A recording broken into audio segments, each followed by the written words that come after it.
To my YouTube channel HR educational hub মৰমৰ ছাত্ৰ ছাত্ৰীসকল আজি আমি আলোচনা কৰিম তোমালোকৰ এছামিছৰ লেসন 15 বিঘাত যোগ এই চেপ্টাৰৰ যিবোৰ প্ৰশ্ন আছে সেই প্ৰশ্নৰ আমি 100% এনসাৰ আলোচনা কৰিম তাৰ লগতে আলোচনা কৰিম এই চেপ্টাৰৰ পৰা কেনেকুৱা ধৰণৰ ইনসাইট কোৱেশ্চন আহিব পাৰে যিবোৰ ইনসাইট কোৱেশ্চনৰ পৰা তোমালোকৰ মেট্ৰিক পৰীক্ষাত 99% কমন থাকিব হাফ ইয়াৰলিতো 99% কমন থাকিব লগতে প্ৰিবোৰ্ড এক্সামিনেশ্যনতো 99% কোৱেশ্চন কমন থাকিব মৰমৰ ছাত্ৰ ছাত্ৰীসকল তোমালোকে এছামিছৰ যিটো প্লেলিষ্ট বনোৱা আছে প্লেলিষ্টত গৈ তোমালোকৰ যিকোনো ধৰণৰ প্ৰশ্নৰ এনসাৰ লাগিলে তোমালোকে সেই প্লেলিষ্টত পাই যাবা মৰমৰ ছাত্ৰ ছাত্ৰীসকল তোমালোকৰ কাৰণে হোৱাটছআপ গ্ৰুপ বনোৱা হৈছে তোমালোকে হোৱাটছআপ গ্ৰুপত জইন হোৱা হোৱাটছআপ গ্ৰুপৰ লিংকটো মই ডেছক্ৰিপশ্যনত দি দিছোঁ আৰম্ভ কৰিছোঁ আজিৰ ভিডিঅ'টো এতে সব প্ৰথমতে আমি এই আনসাৰ কেইটা চাম তাৰপিছত আমি ইনসাইট কোৱেশ্চন কেইটা চাম লগতে এটোৰ যিটো গ্ৰামাৰ পাৰ্ট আছে আমি সেই গ্ৰামাৰ পাৰ্টখিনিও আলোচনা কৰিম ইয়াতে চোৱা ক নম্বৰ প্ৰশ্নটো কি কৈছে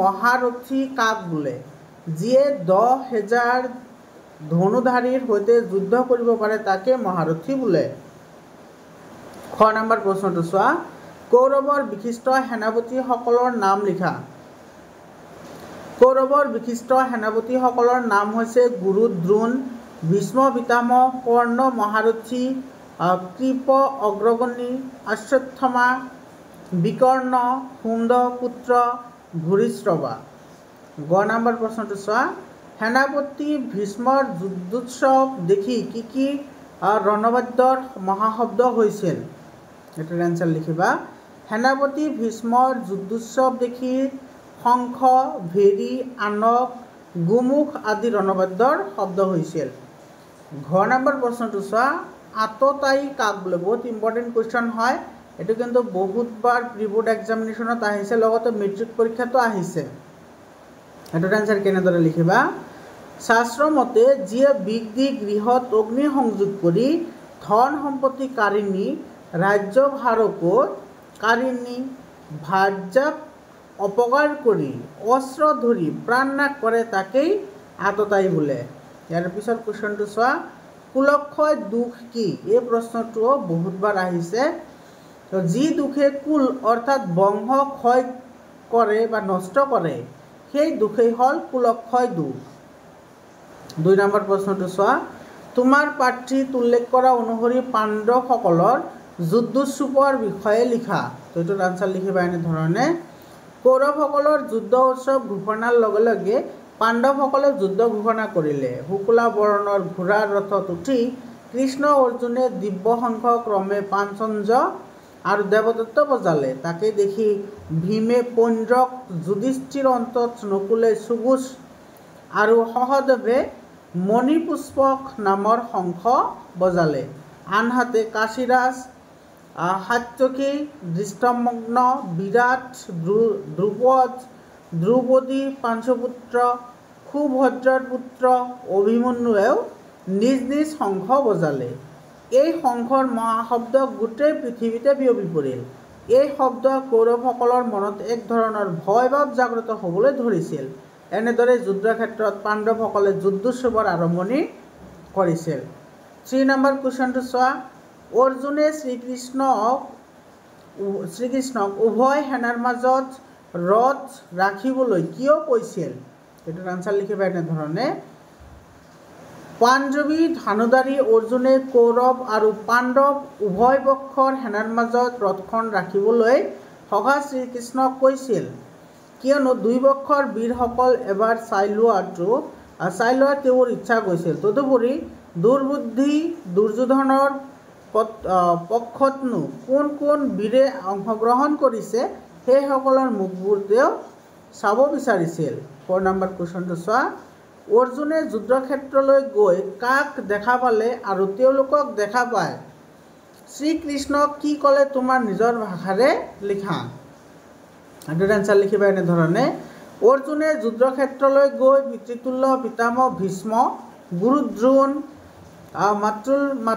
ভাতৃ পুত্ৰ সখী শহুৰ খুৰীদহক দেখা পাইছিল নিজৰ আত্মীয়সকলৰ সন্মুখত যুদ্ধ দেখি অৰ্জুনৰ হৃদয় কঁপি উঠিছিল আৰু শংকাত মহাদুখ লাভ কৰিলে শোকত কাতৰ হৈ শ্ৰীকৃষ্ণ ক'লে যে এই জাতি ভাইসকল যুদ্ধ কৰিবলৈ অহা দেখি তেওঁৰ হাত ভৰি ভাঙি যাবলৈ ধৰিছে, মুখখন শুকাই যাব ধৰিছে, শৰীৰ কঁপিছে, গাৰ নোম শিহৰি উঠিছে, মোৰ হাতৰ গান্ধীৰ ধনু হাতৰ পৰা খহি পৰিছে, ছাল তাপ কৰে, এইসকলৰ লগত মই যুঁজিব নোৱাৰোঁ। ইয়াৰ পিছত চব 5 নম্বৰ কুৱেশ্যনটোত কি কৈছে, কুলক্ষয় দুখক কিয় মহাপাপ বোলা হৈছে আলোচনা কৰা। এইটোৰ আনচাৰ লিখিবা এনেধৰণে, কুলক্ষয় হ'ল কুলধৰ্ম নষ্ট হ'ব, অৰ্থাৎ ধৰ্ম নষ্ট হ'লে বাকী থকা কুলকো অধৰ্মই ছানি ধৰিলে কুলৰ স্ত্ৰীসকল বিপথে যাব। স্ত্ৰী বিপথে গ'লে বৰ্ণসংকৰ হ'ব আৰু নৰকত যাব। তেতিয়া আকৌ পিতৃসকলৰ লুপ্ত শিশুসমূহ জলাঞ্জলিহীন হৈ পৰিব। এনে দুখৰ বাবে সকলো জাতি ধৰ্ম, কুলধৰ্ম, বৰ্ণাশ্ৰম ধৰ্ম নষ্ট হৈ মানুহবোৰ নৰকত বাস কৰিব লাগিব। সেয়ে কুলক্ষয় দুখক মহাপাপ বুলি কৈছে। 6 নম্বৰ কুৱেশ্যনটো চোৱা, জানা ৰাজা, যুদ্ধৰ সময়ত অৰ্জুনে এহি বাক্য বুলি ধনুখৰ এৰি কম্পিত হৈলা। এইদৰে কোনে কাক কৈছে? অৰ্জুনে কি বাক্য কৈ ৰথৰ ওপৰত বহি পৰিল তোমাৰ কথাৰে লিখা। এইটোৰ আনচাৰ লিখিবা এনেধৰণে, এই কথাষাৰ সঞ্জয় ৰজা ধৃতৰাষ্ট্ৰই কৈছে, ধৃতৰাষ্ট্ৰক কৈছে। যুদ্ধক্ষেত্ৰত যেতিয়া অৰ্জুনে নিজৰ আত্মীয় স্বজনসকলৰ সৈতে যুদ্ধ কৰিবলগীয়া পৰিছিল, তেতিয়া তেওঁৰ মনত নানা প্ৰশ্নৰ অৱতাৰণা হৈছিল। তেওঁ আৱেগিক হৈ পৰিছিল। নিজৰ আত্মীয় স্বজনক বধ কৰি তেওঁ ৰাজ্যসভা আৰু মহাসুখ বাঞ্ছা কৰা নাছিল। যদিও কৌৰৱসকলে আততায়ী ৰূপ লৈছে, লোভত পৰি কুলক্ষয় দুখ কৰিছে, তেওঁলোকৰ সৈতে মই যদি যুদ্ধ কৰোঁ মহাপাপত পৰিম। তাতোকৈ যুদ্ধক্ষেত্ৰত মই অস্ত্ৰ নধৰি মৌন হৈ থাকিম।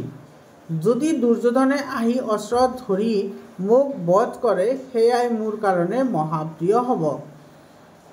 অন্তত মহাপাপ হোৱাৰ পৰা ৰক্ষা পৰি ৰথৰ ওপৰত বহি পৰিল। এতিয়া চোৱা গ্ৰামাৰ পাৰ্ট কি কি আছে মৰমৰ ছাত্ৰ ছাত্ৰীসকল। ইয়াতে যিখিনি গ্ৰামাৰ পাৰ্ট আছে বহুতেই ইম্পৰ্টেণ্ট হয় তোমালোকৰ মেট্ৰিক পৰীক্ষাৰ কাৰণে। আৰু তোমালোকে যদি আজমল ছুপাৰ 40ৰ কাৰণে যদি প্ৰিপাৰেশ্যন কৰিব বিচৰা এণ্ট্ৰেন্স এক্সামৰ কাৰণে, তেতিয়াহ'লে তোমালোকে 2025-26ৰ যিটো তোমাৰ ছুপাৰ 40ৰ এণ্ট্ৰেন্স এক্সাম হ'ব, তাৰে কাৰণে তোমালোকে গোটেইখিনি মোৰ চেনেলতে প্ৰিপাৰেশ্যন কৰিব পাৰিবা। আৰু তোমালোকে হোৱাটছআপ গ্ৰুপত জইন হোৱা, হোৱাটছআপ গ্ৰুপৰ লিংকটো মই ডেছক্ৰিপশ্যনত দি দিছোঁ। মৰমৰ ছাত্ৰ ছাত্ৰীসকল, তো যিকেইটা চেপ্টাৰ আলোচনা কৰা হৈছে গোটেইকেইটা চেপ্টাৰ প্লেলিষ্টত দিয়া আছে, তোমালোকে প্লেলিষ্টত গৈ চেক আউট কৰা। আৰু প্ৰতিটো চেপ্টাৰৰে যিবোৰ মোষ্ট ইম্পৰ্টেণ্ট গ্ৰামাৰ পাৰ্ট আছে তাৰে 100% ইয়াতে সলিউশ্যনো আছে। এতিয়া চোৱা 1 নম্বৰ প্ৰশ্নটো কি কৈছে, সমাৰ্থক শব্দ লিখিবলৈ দিছে। তলত দিয়াবোৰৰ পৰা একোটিকৈ সমাৰ্থক শব্দ লিখা। তো নিপুণ হ'ব কি, পাৰ্গত বা পাকৈত, সমীপ মানে ওচৰত, বিস্তাৰ মানে অলেখ বহুত, সহস্ৰ মানে হাজাৰ, সদৃশ মানে একে, আৰু বাদ্য মানে বাজনা। কৰ চৰণ মানে হাত ভৰি, চৰ্ম মানে ছাল, শ্ৰুতি মানে বেদ, বিমংগল মানে আঙ্গুৰ, বান্ধৱ মানে সখী।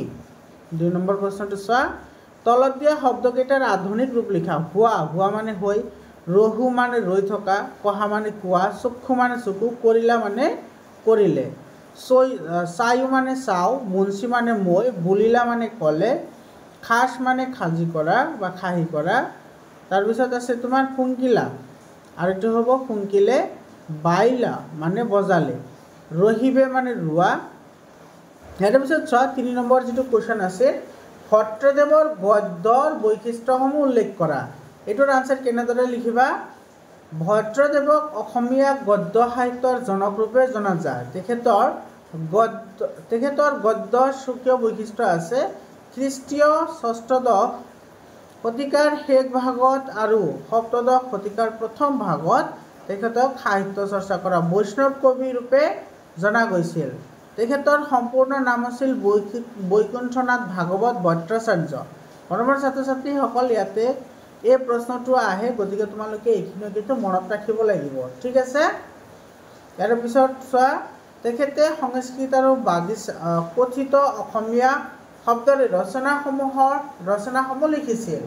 তেখেতৰ ৰচনাৰ বিষয়বস্তু অনুযায়ী ভাষাত গুৰুত্ব সম্বিৰ হোৱা দেখা গৈছিল তেখেতৰ ৰচনাত এইটো কথিত ভাষাৰ লগতে প্ৰচুৰ তৎসম শব্দ আৰু বাক্যৰীতিৰ প্ৰয়োগ হোৱাৰ বাবে এনে কেতিয়াবা বহু পৰিমাণে বাক্যবোৰ কৃত্ৰিম হোৱা দেখিবলৈ পোৱা গৈছিল। ভট্টদেৱৰ গদ্যৰ ভাষাবোৰ পোনপটীয়া আছিল। তেখেতৰ গদ্যত মন কৰিবলগীয়া বিষয়টো হৈছে চুটি চুটি বাক্যৰ ব্যৱহাৰ। ইয়াৰ পিছত চোৱা, তেখেতৰ ৰচনাসমূহত মই, মোক আদিৰ সলনি স্থানভেদ পুৰণি অসমীয়া শব্দ মই, আমি, আমাক, আমাৰ আৰু তাৰ, কাক শব্দৰ ঠাইত তান, তাহান বা তান আদি শব্দবোৰ ব্যৱহাৰ হৈছিল। গদ্যত ঠায়ে ঠায়ে তেখেতে ব্যৱহাৰ কৰি ফুৰিছিল। ফকৰা, জতুৱা ঠাঁচ আদি ব্যৱহাৰে গদ্যত বিশেষত্ব প্ৰদান কৰিছিল। তেখেতৰ কথোপকথন মূল গদ্য ৰীতিৰ পৰা এক বৈশিষ্ট্যহে আছিল। এতিয়া চোৱা কেনেকুৱা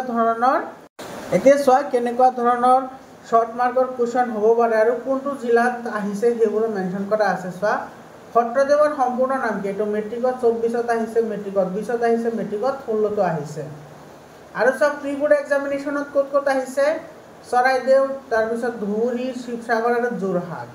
ঠিক আছে, ইয়াৰ পিছৰ প্ৰশ্নটো চোৱা, বিখ্যাত যুগ প্ৰাৰ্থী ক'ৰ পৰা তুলি দিয়া হৈছে? এইটো চোৱা, মেট্ৰিকত আহিছে 18ত, ওদালগুৰি, কোকৰাঝাৰ, বজালী আৰু শিৱসাগৰ, লখিমপুৰ। এই গোটেইকেইটা জিলাত এইসকল কি কৰিছে? তোমাৰ একেদিনাই হৈছে। ইয়াৰ পিছৰ প্ৰশ্নটো চোৱা, বিখ্যাত যুগ প্ৰাৰ্থী কথাগীতাৰ পৰা তুলি অনা হৈছে। ভট্টদেৱৰ গুৰু কোন? ভট্টদেৱৰ গুৰু হৈছে শ্ৰী দামোদৰ দেৱ। অৰ্জুনৰ ধনুখনৰ নাম কি আছিল? এইটো চোৱা, এইটো তোমাৰ মেট্ৰিকত আহিছে 2018 চনত। নগাঁও শুনি আছে, শোণিতপুৰতো শুনি আছে। তো এইটোৰ আনচাৰ হ'ব কি? গাণ্ডীৱ। অৰ্জুনৰ ধনুখনৰ নাম আছিল গাণ্ডীৱ।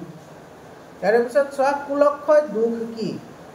কুল মানে হৈছে বংশ বা জাতি। যেতিয়া নিজৰ দুখৰ কাৰণে নিজৰ বংশৰ লোকক হত্যা কৰা হয় তেনে দুখকেই কুলক্ষয় দুখ বোলে। ইয়াৰ পিছত আছে মহাৰথী কাক বোলে? এইটো চোৱা, যিজন ৰথীয়ে আকাশৰ 10,000 ধনুৰ্ধাৰী বীৰৰ সৈতে একে সময়তে যুঁজিব তেওঁক মহামাৰী বোলে। অসমীয়া গদ্য সাহিত্যৰ জন্মদাতা কোন? এইটো হৈছে বৈকুণ্ঠনাথ ভাগৱত ভট্টাচাৰ্য। বহুত ইম্পৰ্টেণ্ট কুৱেশ্যন হয়। পাঞ্চমানৱ কাৰ সংখ্যা? এইটো চোৱা, চৰাইদেউ জিলাত আহিছে অলৰেডি প্ৰি বোৰ্ড এক্সামিনেশ্যনত। পাঞ্চঞ্জ শ্ৰীকৃষ্ণৰ শংখ। ইয়াৰ পিছৰ প্ৰশ্নটো চোৱা, এইটো ভীমে বজোৱা শংখটোৰ নাম কি? এইটো যোৰহাটত 25ত আহিছে। যিকেইটা কোনটো জিলাত আহিছে মই ছাইডত মেনশ্যন কৰি যাম, তোমালোকে আজিয়ে লিখি লোৱা। তাৰপিছত তোমাৰ এইটো কৈছে ভীমে বজোৱা শৃংখলাটোৰ নাম কি? এইটো হৈছিল পন্দ্ৰ। তাৰপিছত প্ৰশ্নটো চোৱা, বিখ্যাত যুগ প্ৰাৰ্থীৰ মূল বিষয়বস্তু কি? এইটোৰ আনচাৰ লিখিবা। অৰ্জুনৰ মনোজগতৰ আভ্যন্তৰীণ বিষাদেৰেই হ'ল মূল প্ৰাৰ্থীৰ বিষয়। ইয়াৰ পিছত চোৱা, চুমটোকা লিখিব দিছে। এইটো শ্ৰীকৃষ্ণৰ শংখৰ নাম আছিল পাঞ্চজন্য। ভট্টদেৱ কাৰ ওপৰত নিৰ্ভৰ হৈছিল? ভট্টদেৱ সদায় কি হয়? প্ৰাণীৰ ওপৰত নিৰ্ভৰশীল হয় আৰু ইহঁতে সালোকসংশ্লেষণ কৰিব নোৱাৰে। ইয়াৰ পিছৰ প্ৰশ্নটো চোৱা, পাণ্ডৱসকলৰ সৈন্য কিমানজন আছিল? এইটো বিশ্বনাথ জিলাত আহিছে। এইটো হৈছে 7 অক্ষৌহিণী। ধৃতৰাষ্ট্ৰ কাক প্ৰশ্ন কৰিছিল? এইটো চোৱা, কামৰূপ মেট্ৰ' জিলাত 2024ত আহিছে অলৰেডি কুৱেশ্যনটো। এইটো ধৃতৰাষ্ট্ৰই সঞ্চয়ক প্ৰশ্নবোৰ কৰিছিল। তাৰপিছত ধানকী মানে কি? ধানকী মানে হৈছে এইটো ধনুৰ্ধৰ বীৰ। 16 নম্বৰ চোৱা, কি কৈছে? কৌৰৱৰ বিশিষ্ট সেনাপতিসকল কোন আছিল? এইটোৰ আনচাৰ লিখিবা।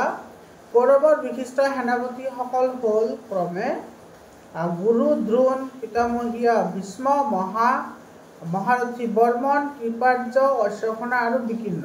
বৰ্তমান ছাত্ৰ ছাত্ৰীসকল,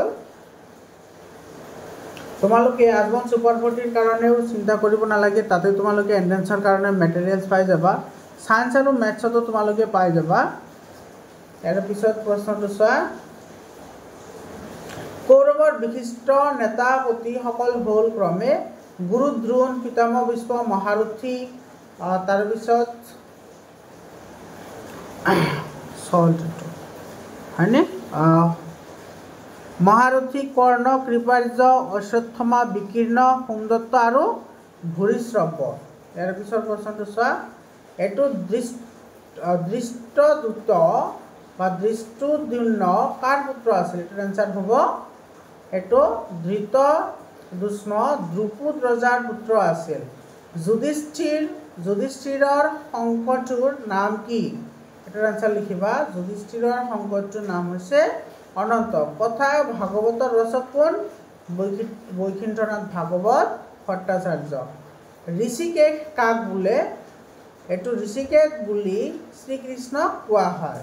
তাৰে পিছত চাই ইয়াতে কেইটামান এক্সাম্পল দি আছে হেটাৰট্ৰপিকৰ। এই এক্সাম্পল কেইটা কিন্তু বহুত ইম্পৰ্টেণ্ট হয় তোমালোকৰ পৰীক্ষাত MCQ, তাৰে লগতে ডেছক্ৰিপশ্যন পাৰ্টত কুৱেশ্যন আহিব পাৰে। বৰ্তমান ছাত্ৰ ছাত্ৰীসকল তোমালোকে হোৱাটছআপ গ্ৰুপত জইন হৈ লোৱা। হোৱাটছআপ গ্ৰুপৰ লিংক মই কমেণ্ট ছেকশ্যনত দি দিছোঁ। আজিৰ কাৰণে এইখিনিয়ে, আকৌ লগ পাম বেলেগ এটা ভিডিঅ'লৈ। ধন্যবাদ।